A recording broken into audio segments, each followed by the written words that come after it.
চিন্তা করেন তো, কথার সাথে বলতো জামাত শিবির, কথার সাথে বলতো জামাত বিএনপি, একসাথেই তো আমরা। আমার হাতে তো এখনো রক্তের দাগ নিয়ে লেগে আছে। এই মতিঝিলে 19 দিন ছিলাম রিমান্ডের মধ্যে। কেন আমরা ছোট করার চেষ্টা করতেছি? আর কত যুদ্ধ, আর কত তর্ক, আর কত বিতর্ক, আর কত ছোট করা।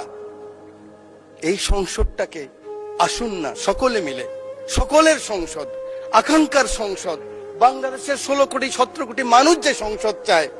আমি এখানে যত কথাই বলি, আমি মনে করি আপনাকে ঘায়েল করেছি, আপনি মনে করেন আমাকে ঘায়েল করেছেন, কিন্তু বাংলার কৃষক, বাংলার শ্রমিক, বাংলার জেলে, সে কিন্তু বোঝে আমার কথা সঠিক না আপনার কথা সঠিক। পরের জন্য যুদ্ধ করেছি অনেক, এবার তোমার আর আমার যুদ্ধ। যদি বলো এত যুদ্ধ করে কি পেয়েছি? তিউনিসিয়ায় পেয়েছি জয়, উগান্ডায় পেয়েছি জনগণের ভালোবাসা, আর প্রতিবেশী বার্মায় পেলাম ঘরে ফেরার তাগাদা। আমি যেন সেই বাতিওয়ালা যে পথ্য পথ্য রাস্তায় বাতি জ্বালিয়ে ফিরি, অথচ যার নিজের ঘরে জমে থাকে দুঃস্ব অন্ধকার। এই অন্ধকার আমরা কাটাতে চাই, এই অমনুষ্য থেকে বের হতে চাই। আমার হাতে তো এখনো রক্তের দাগ নিয়ে লেগে আছে। এই মতিঝিলে 19 দিন ছিলাম রিমান্ডের মধ্যে। মানুষ আর এই হিংসা প্রতিহিংসা আর দেখতে চায় না।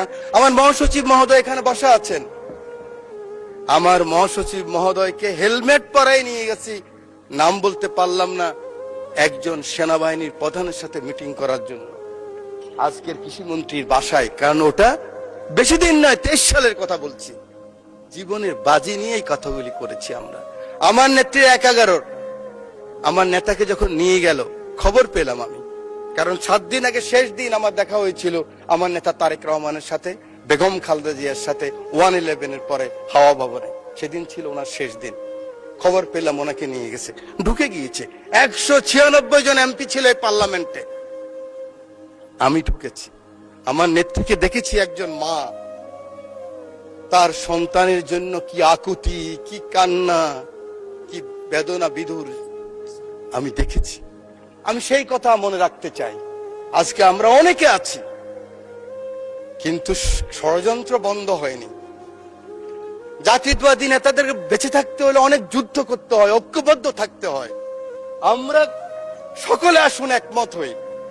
আগামী দিনে যে চ্যালেঞ্জ আসবে, এই জাতীয়বাদী শক্তির বিরুদ্ধে আবার যে ষড়যন্ত্র আসবে, সেদিন কারাই প্রধানমন্ত্রীর জন্য জীবনের বাজি রাখতে পারবেন, বাংলাদেশের জন্য বাজি রাখতে পারবেন, সেরকম যদি একটা শক্তি সাহস থাকে, তখনই হবে সবার আগে বাংলাদেশ।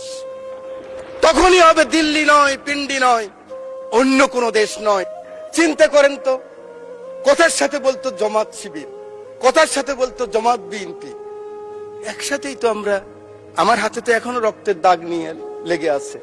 এই মতিঝিলে 19 দিন ছিলাম রিমান্ডের মধ্যে। কেন আমরা ছোট করার চেষ্টা করতেছি? আমি বিশ্বাস করি আমার নেতা ছুটে গেলেন একটু আগে, আমার সেই ভাই এখন আছেন। আমার নেতা তারেক রহমান ছুটে গেলেন, ওখানে গেলেন, দেখলেন।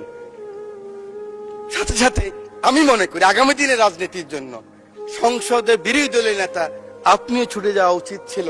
আমি জানি না আমার কথা কিভাবে নেবেন, যে মাননীয় সংসদ নেতা, আমি শুনেছি, আমি উপস্থিত ছিলাম, কারণ ওনার পিছনে আমি ছিলাম।